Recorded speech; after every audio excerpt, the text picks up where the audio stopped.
Smallpox was one of the most communicable diseases in human history and was responsible for the deaths of untold millions of indigenous people around the world, even after a vaccine for this disease was discovered in England in the 18th century.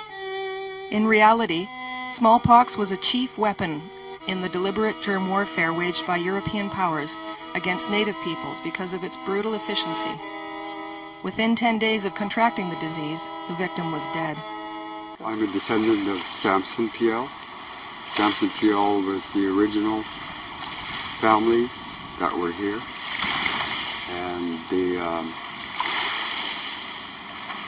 Samson and his brothers and his sisters were the last left when they came back after fishing and working wherever. They got back, all the family were dead from the smallpox epidemic. And they were floating all around the beach here and somewhere up by the creek over there. And they had to bury them all. There's been a study of a general called Geoffrey Amherst, and Amherst, Nova Scotia is named after him. He was a British general who conducted germ warfare against the Mi'kmaq Indians in Nova Scotia, and in the 1740s he kept a journal of this, and he was so brazen he didn't hesitate to record what he was doing in the journal, again because they didn't figure they'd ever have to answer to anybody since they were the law.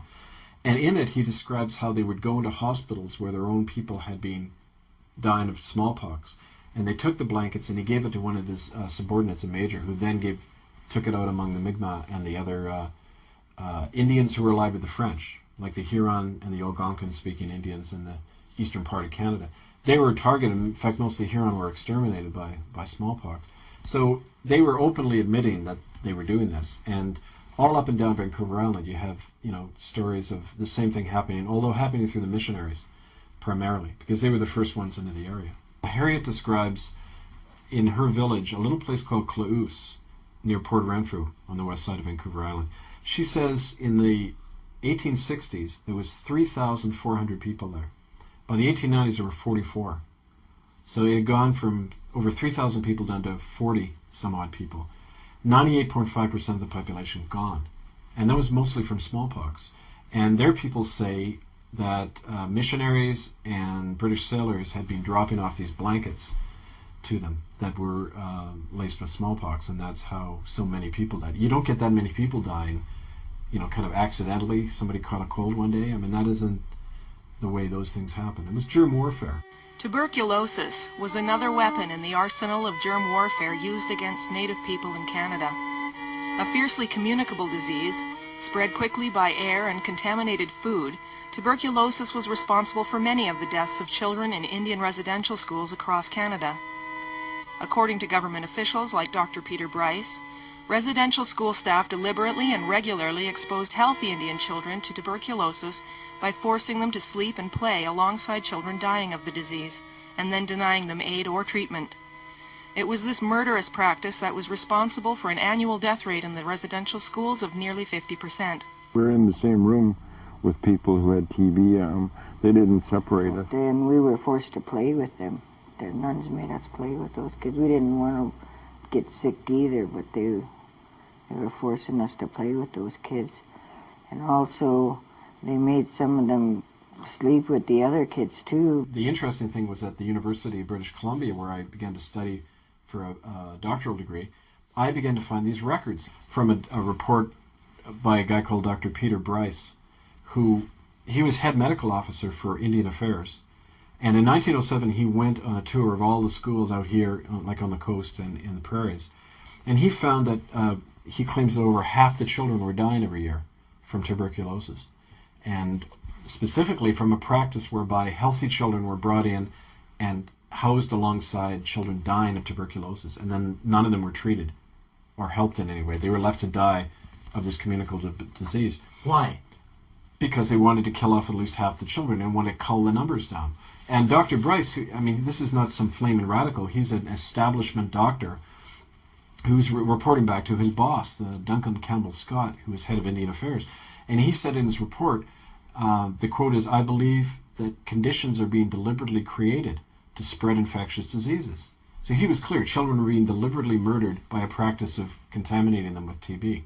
That practice was referred to consistently. It's now even talked about in some of the mainstream academic books about the residential schools. So it's gradually been accepted, although it was reported on the front page of the Ottawa Citizen as far back as 1907. This is from Schools Aid White Plague. This is a discussion of Dr. Bryce's report. It's from November 15th, 1907.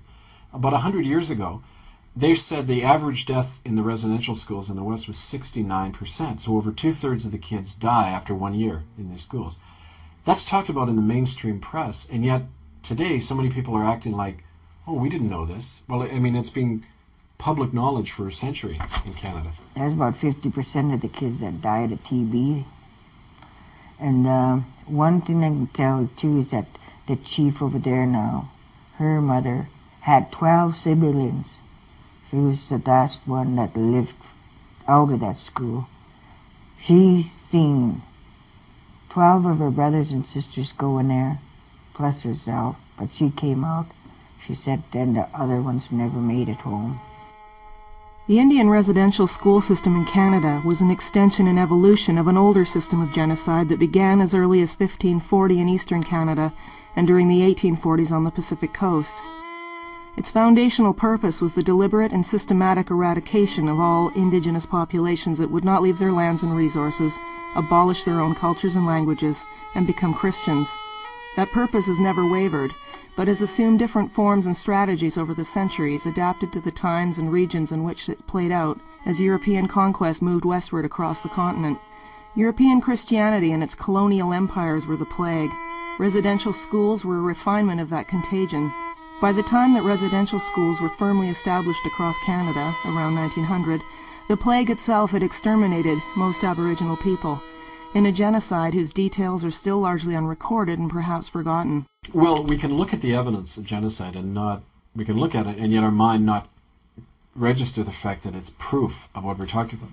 This book is used in the university curriculum about residential schools. It has been for almost 10 years.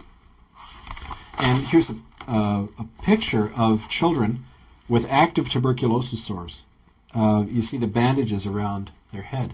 And the inscription says they have active, like open tubercular sores, and they're sitting here alongside healthy children. That was the practice described by Dr. Peter Bryce when he said they were being deliberately exposed to diseases. They weren't being quarantined. When you have tuberculosis, you're quarantined. You don't sit with healthy children. This is proof. This is proof of intent to commit genocide, this picture right here. Yet it's in a mainstream text. People look at it, and still to this day they say, there's no proof that we're trying to kill Native people. Well, the proof is right there in that picture. In that practice, which was happening in every residential school across Canada. And it was documented by their own people. How did the parents and the relatives allow this to happen? Well, did they do anything? They weren't allowed to. One of the documents I found is a thing called the Application for Admission Form. And it's a document that every Native parent had to sign or they'd go to jail. And what it did was it actually surrendered guardianship rights to the principal of the residential school. So what this did is you had to sign away the guardianship power of your own child to the clergyman who ran the residential school. And at that point, the principal of that school then became the legal guardian of the kids. So that explains why these things could happen, how it could happen. Because they were the legal guardian. They could do whatever they wanted to these kids.